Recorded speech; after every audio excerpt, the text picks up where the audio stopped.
구약 성경에는 광야라는 단어가 굉장히 많이 나옵니다. 구약에만 2700번 등장합니다. 270번 등장합니다. 광야는 히브리어로 미드바르라는 말인데, 이 말은 거친 땅, 빈 들, 사막, 불모지 이렇게 번역이 됩니다. 광야는 끝이 보이지 않는 막막한 곳입니다. 광야의 특징은 아무것도 없다는 거예요. 광야에는 씨를 뿌릴 수도 없습니다. 논도 없고 밭도 없습니다. 광야는 먹을 것도 없습니다. 광야는 마시는 물도 없습니다. 사람도 없고 짐승도 없습니다. 광야는 모래나 바위, 돌로 덮여 있는 그런 곳입니다. 풀 한 폭이 구경하는 것도 쉽지 않습니다. 무엇보다도 광야와 사막은 불확실한 곳입니다. 앞이 보이지 않습니다. 여러분, 인생은 광야와 사막같이 불확실함과 모호함이 있습니다. 추위와 더위가 교차하는 것 같은 변덕스러움이 있습니다. 목마름과 허기를 쉽게 느낍니다. 광야와 사막은 우리가 볼 때 아무 쓸모없는 것인데 전 육지의 10분의 1 이상이 광야입니다. 왜 하나님은 광야를 만들어 놓으셨을까요? 광야는 우리가 모르는 은혜가 있는 곳입니다. 광야에는 어떤 은혜가 있습니까? 첫 번째로, 광야에는 하나님의 음성이 들리는 은혜가 있습니다. 모세는 애국 왕자로 40년 살았죠. 그는 어느 날 자신이 히브리인 노예라는 걸 알았어요. 그는 자신의 종족인 히브리인을 괴롭히는 애굽 사람을 쳐 죽이고 모래에 묻었습니다.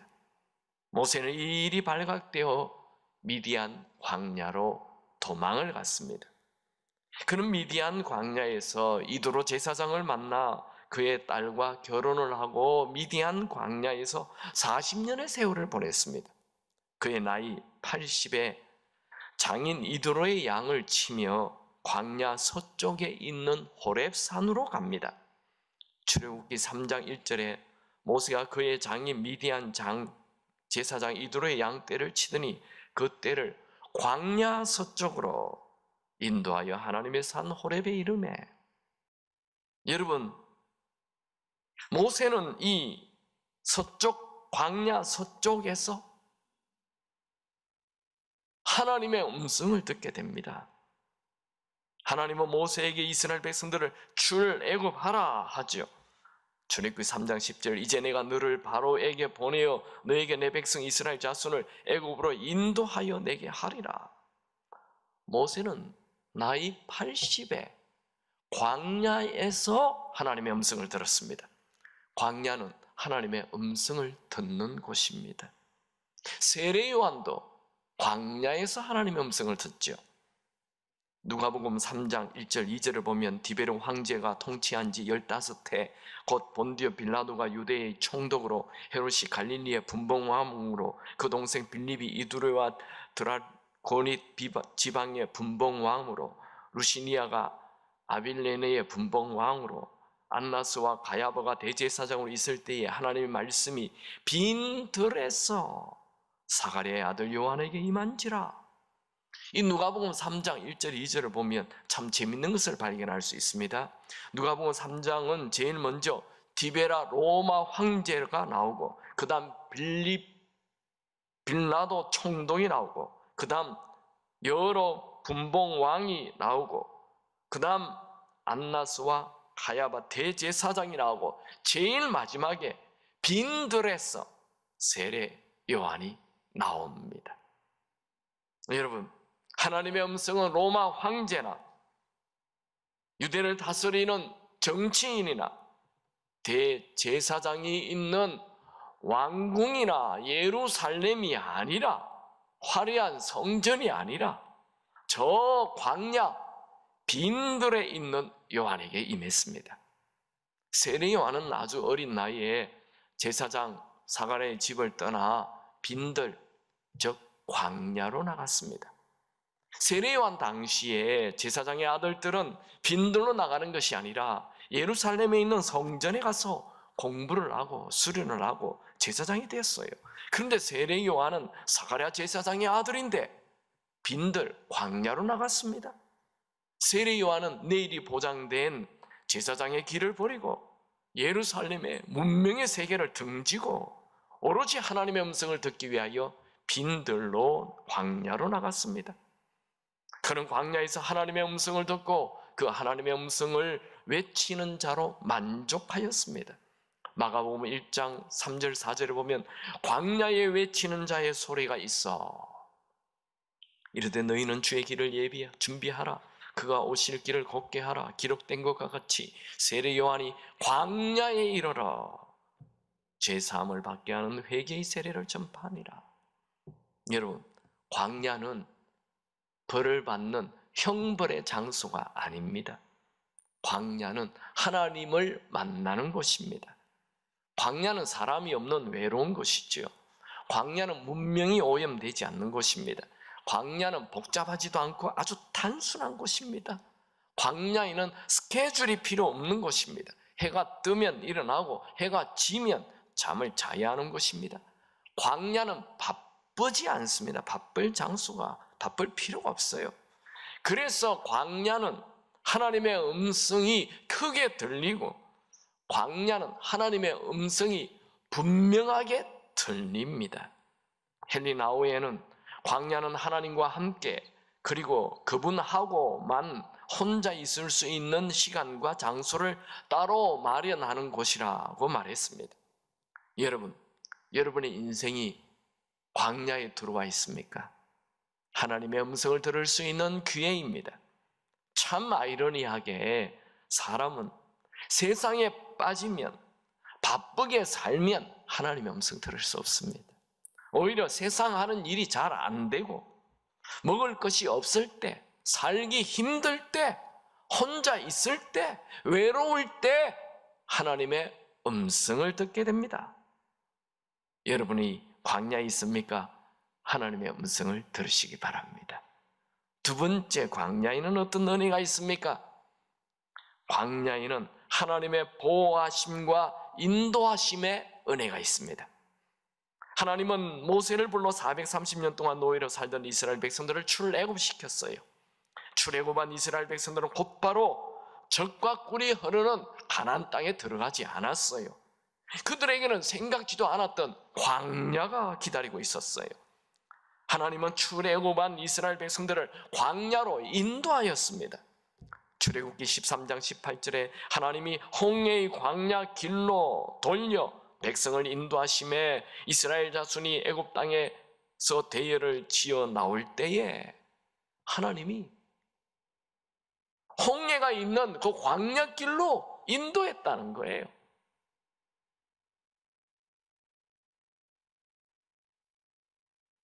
또 이스라엘 백성들은 숫곳이라는 것을 고쳐 광야 끝 에담이라는 곳에 장막을 치게 됩니다.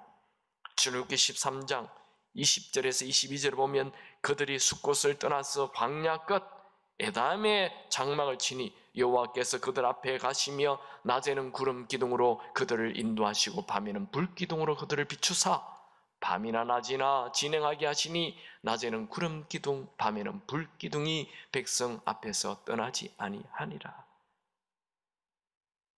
여러분, 출애굽했더니 가나안 땅에 쑥 들어간 게 아니고 하나님이 광야로 인도했어요. 왜 하나님은 이 불편한 살기 어려운 광야로 인도하셨을까요? 이스라엘 백성들은 이 광야에서 하루 이틀, 일주일 지낸 게 아니에요. 한 달, 두 달이 아니에요. 1년이 2년이 아니에요. 40년을 광야에서 지내게 했습니다. 여러분, 광야를 만나면 불평하지 마십시오. 이스라엘 백성들이 애굽에서 절대로 볼 수 없었던 것 광야에서 보이기 시작했습니다. 그것은 하나님의 보호하심이었습니다. 이스라엘 백성들은 출애굽하여 광야 생활을 시작하자마자 불기둥, 구름 기둥이 나타났습니다. 불기둥과 구름 기둥은 이스라엘 백성들이 광야 생활을 마칠 때까지 40년 동안 계속 나타났습니다. 구름 기둥과 불 기둥은 광야 생활에서만 누릴 수 있는 하나님의 은혜였습니다.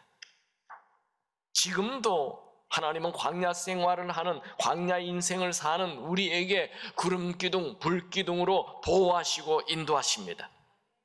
여러분이 광야에 들어온 것 같습니까? 더 이상 살 수 없다고 절망하지 마십시오. 광야에는 분명히 불기둥과 구름기둥의 보호하심이 나타납니다. 그것을 믿고 버티시기 바랍니다. 광야는 버텨야 합니다. 광야는 지나가는 시기입니다. 분명한 것은 광야가 끝이 있다는 것입니다. 세 번째, 광야는 어떤 은혜가 있습니까? 광야에는 생수의 은혜가 있습니다. 출애굽한 이스라엘 백성들은 광야길을 시작했습니다. 그들이 홍해가 갈라지는 놀라운 기적을 경험했어요. 그들은 홍해를 건넌 이후 하나님을 높이며 춤을 추고 기뻐하였습니다. 그들은 하나님의 능력을 평생 의심하지 않는 믿음을 보이는 듯하였습니다. 그런데 홍해를 기적적으로 건너고 수르 광야의 길을 걸은 지 사흘 만에 마실 물이 없자 불평하기 시작합니다. 그리고 마라라는 곳에 물을 발견해서 너무 좋아서 물을 마셨는데 물이 써서 먹을 수 없게 되자 또 불평, 원망합니다. 출애굽기 15장 22절, 모세가 홍해에서 이스라엘을 인도하며 그들이 나와서 수르 광야에 들어가서 거기서 사흘 길을 걸어서나 물을 얻지 못하고, 23절 24절, 마라에 이르렀더니 그곳에 물이 있어서 마시지 못하였으므로 그 이름을 마라라 하였더라. 백성이 모세에게 원망하여 이르되 우리가 무엇을 마실까 하며, 모세가 마라의 썸물에 나무를 던지자 그 썸물이 달게 되어 물을 마시게 되었습니다. 그리고 또 조금 지나가자 엘림에 도착하여 사막의 오아시스를 만납니다. 출애굽기 15장 27절, 그들이 엘림에 이르니 거기서 물샘 열둘과 종려나무 70그루가 있는지라 거기서 그들이 그 물 곁에 장막을 치니라. 그들은 엘림을 지나고 또 시내산 앞 르비딤에서 물이 없어 불평하자 하나님은 반석에서 물이 터져 나오게 하였습니다. 광야 생활에서 제일 중요한 것은 생수입니다. 광야에서는 황금을 팔아서라도 생수를 사라, 그렇게 말합니다. 광야를 지나가는 사람에게 제일 필요한 것은 돈, 황금이 아니라 생수입니다. 여러분, 사막 같은 인생, 광야 같은 인생을 살게 하는 것은 돈이 아니라 성령의 생수입니다. 성령의 생수는 모든 죽어가는 자를 살려내고 죽어가는 가정을 살려내고 죽어가는 나라를 살려내게 합니다. 여러분의 인생이 광야 같습니까? 모든 사람이 떠나고 외로운 장소에 머물러 있습니까? 여러분의 인생이 목마른 인생이 되었습니까? 생수를 주시는 성령님을 찾으시기 바랍니다. 성령은 죽은 나를 살려줍니다. 성령은 연약한 나를 도와주십니다. 성령은 무능한 사람을 능력의 사람이 되게 합니다. 여러분, 광야입니까? 엉뚱한 곳을 찾지 말고 생수가 있는 곳을 찾으십시오. 그리고 그곳에 머무십시오. 성령의 생수를 구하십시오. 성령의 생수를 마십시오. 모든 죽은 것이 살아나게 될 것입니다. 여러분의 죽은 몸도 살아나게 될 것입니다. 죽은 열정도 살아나게 될 것입니다. 죽은 인간관계가 살아나게 될 것입니다. 죽은 미래가 살게 될 것입니다. 네 번째, 광야에는 어떤 은혜가 있습니까? 광야는 매일 만나가 내리는 은혜가 있습니다. 이스라엘 백성들은 출애굽한 지 한 달 만에 신광야에 도착했습니다. 그들은 1월 15일 날 출애굽했거든요. 그리고 2월 15일 딱 한 달이 되었습니다. 출애굽기 16장 1절 2절, 이스라엘 자손의 온 회중이 엘림에서 떠나 엘림과 시내산 사이에 있는 신광야에 이르니 애굽에서 나온 후 둘째 달 15일이라. 둘째 달 15일, 이스라엘 자손 온 회중이 그 광야에서 모세와 아론을 원망하여, 이스라엘 백성들은 출애굽하여 한 달이면, 아무리 넉넉히 잡아도 한 달이면 가나안 땅에 도착한 줄 알았습니다. 그래서 한 달 양식을 준비했습니다. 그런데 한 달 만에 도착한 곳이 신광야였어요. 신광야. 먹을 것이 딱 떨어졌어요. 그래서 모세는 향해 원망합니다. 불평합니다. 그들은 한 달이 지났지만 예상과는 달리 가나안 땅에 도착하지 못했어요. 여러분, 우리가 광야길을 갈 때 조심해야 할 게 하나 있어요. 그것은 환경을 보고 불평불만하지 말아야 합니다. 원래 광야길을 통과하게 하시는 하나님의 계획은 한 달이면 가나안 땅에 도착하는 것이 원래 하나님의 계획이었어요. 그런데 그들이 자꾸 불평불만하자 이 계획이 자꾸만 수정이 됩니다. 그들은 가나안 땅의 입구에 도착했어도 불평불만, 불신으로 다시 광야로 되돌아가 버렸어요. 왜요? 불평불만, 원망, 불신은 광야의 삶을 계속 살게 만듭니다. 감사하면 그냥 순식간에 가나안 땅에 들어갑니다. 여러분, 먹을 것이 사라졌습니까? 하나님의 계획 있습니다. 이걸 믿으시기 바랍니다. 이스라엘 백성들이 광야에서 먹을 물이 없을 때 하나님의 계획이 있었어요. 하나님이 이스라엘 백성들을 홍해를 건너게 하는 이런 기적을 행하셨었는데 광야에서 목말라 죽게 하시겠습니까? 하나님께서 이스라엘 백성들을 홍해 건널 때에 그 따라오는 애국 군인들을 다 물에 수장시키셨는데 이스라엘 백성들을 이 광야에서 배고파 죽게 만들겠습니까? 지금 구름기둥, 불기둥이 계속 나타나는데 하나님이 그들을 목말라 죽도록, 배고파 죽도록 하시겠습니까? 여러분, 과거에 도와주셨던 하나님은 오늘도 도와주실 것입니다. 오늘 도우시는 분은 미래도 도우실 것입니다.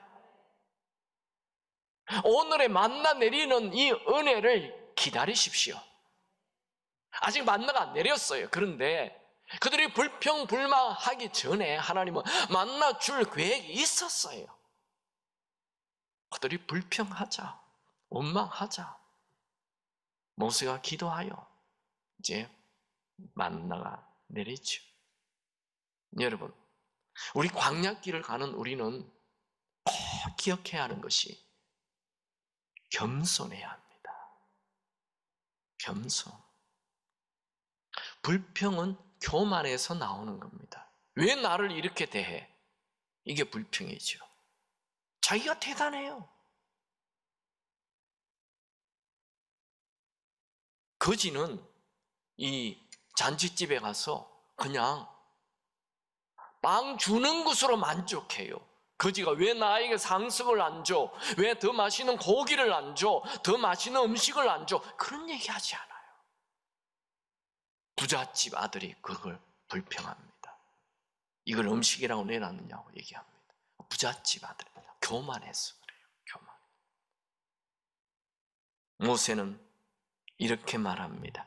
신명기 8장 3절, 너를 낮추시며 너를 줄이게 하시며 또 너를 알지 못하며 내 조상들도 알지 못하는 만나를 내게 먹이신 것은 사람이 떡으로만 사는 것이 아니요 여호와 입에서 나오는 모든 말씀으로 사는 줄을 내게 알게 하려 하심이라. 하나님이 이스라엘 백성들을 굶주리게 하셨어요. 왜요? 겸손하게 하려고. 그리고 하나님은 곧바로 만나를 주셨습니다. 이스라엘 백성들에게 만나는 부족함이 없도록 먹게 해주셨습니다. 매일 아침마다 신선한 만나를 먹게 해주셨어요. 이 만나는 가나안 땅에 도착할 때까지 40년 동안 계속 내리게 해주셨습니다. 여러분, 광야는 형벌의 장소가 아닙니다. 광야는 강한 용사로 훈련시키는 곳입니다. 광야는 내 부족을 알고 하나님의 전능을 붙잡게 하는 곳입니다. 광야는 떡이 살리는 것이 아니라 하나님의 말씀이 나를 살린다는 것을 알게 하는 곳입니다. 오늘 떡 내렸는데, 이 만나 내렸는데 내가 노력해서 만든 것이 아니고 하나님이 주신 것이다 라는 것을 알게 하는 것이 광야입니다. 여러분, 우리는 광야에 있으면 하나님이 나를 떠났구나 이렇게 오해하면 안 됩니다. 광야에서 120년의 세월을 다 보낸 모세는 이렇게 말합니다.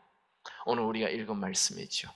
신명기 2장 7절 다 같이 읽겠습니다. 내 하나님 여호와께서 내게 하는 모든 일에 내게 복을 주시고 내가 이 큰 광야에서 두루 다님을 알고 내 하나님 여호와께서 이 40년 동안을 너와 함께 하셨으므로 내게 부족함이 없었느니라 하시기로. 모세는 하나님이 함께 하셔서 이 광야 40년 함께 하셔서 그분이 함께 하셔서 부족함이 없었다. 이 모세가 얼마나 낮아진 마음입니까? 근데 진짜 부족함이 없었습니까? 솔직히 광야에서 거기 뭐 아파트가 있었습니까? 수영장이 있었습니까? 거기 뭐 놀이동산이 있었습니까? 거기 뭐 뷔페가 있었습니까? 똑같은 음식 40년. 여기 우리 남편들, 아내가 똑같은 음식 40년 내놓으면 뭐라 할까요? 부족함이 없었다 얘기하겠어요? 근데 모세는 얼마나 낮아졌는지 부족함이 없었다. 감사인 거예요. 왜요? 이 광야에서 내가 농사도 안 지었는데 밭도 가꾸지 않았는데 매일 만나 내렸으니 이거 얼마나 감사하냐. 난 부족함이 없었다. 이렇게 되기를 바랍니다. 우리 불평하는 거 다 교만해서 그래요. 불평불만하지 않아야 합니다. 목이 마를 때도 하나님을 신뢰하십시오. 배가 고플 때도 하나님을 신뢰하십시오. 그때도 하나님이 함께 하십니다. 우리에겐 대안이 없어도 하나님에게는 대안이 있습니다. 말씀을 정리합시다. 광야에는 우리가 모르는 하나님의 은혜가 있는 곳입니다. 첫 번째, 광야는 하나님의 음성을 들을 수 있는 은혜가 있습니다. 두 번째, 광야는 구름기둥, 불기둥으로 하나님의 보호하심과 인도하심의 은혜가 있습니다. 세 번째, 광야에는 생수의 은혜가 있습니다. 네 번째, 광야는 만나가 내리는 은혜가 있습니다.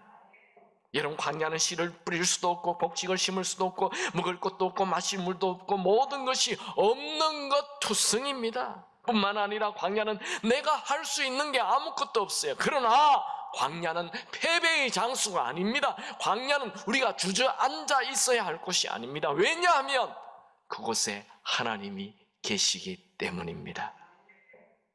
여러분, 우리가 광야로 내몰려도 낙심하지 않는 이유, 하나님이 늘 함께 하시기 때문입니다. 이스라엘 백성들이 40년 동안 광야에 살아도 살아남을 수 있는 이유는 딱 한 가지, 하나님이 계셨기 때문입니다. 광야는 하나님의 은혜 아니면 살 수 없는 곳입니다. 광야는 하나님의 은혜를 경험하는 곳입니다. 여러분, 우리 모두는 코로나로 인해 인생의 광야길을 지내고 있습니다. 광야는 하나님의 은혜를 체험하는 곳이죠. 광야는 하나님의 은혜로만 살 수 있는 곳입니다. 광야는 큰 성공이 목표가 아닙니다. 광야는 높은 정상, 산을 오르는 곳이 아닙니다. 광야는 하루하루 사는 것이 목표이고 광야는 광야를 무사히 통과하는 것이 목표입니다. 여러분, 위대한 일을 하려고 하지 마시고 하루하루 하나님의 은혜로 감사하며 매일매일 감사로 이 광야길을 통과하시기 바랍니다. 여러분, 광야입니까? 기대하십시오. 광야길에는 언제나 은혜가 예비되어 있습니다. 이스라엘 백성들이 애굽 땅에서 절대로 볼 수 없는 것, 광야에서만 보는 것이 있었어요. 광야에 안 나왔으면 절대로 볼 수 없는 것, 홍해가 갈라지는 것, 구름 기둥 불 기둥, 매일 만나 내리는 것, 메추라기가 매일 내리는 것, 그 광야길에 들어오지 않고는 절대로 볼 수 없어요. 여러분, 하나님의 큰 은혜는 광야에 들어가면 예비되어 있습니다. 그걸 여러분들이 이제 보게 될 것입니다. 또 우리는 1년 동안 봤습니다. 내년에도 또 보게 될 것입니다. 여러분, 광야입니까? 낙심하지 마십시오. 하나님의 은혜가 나타날 것입니다.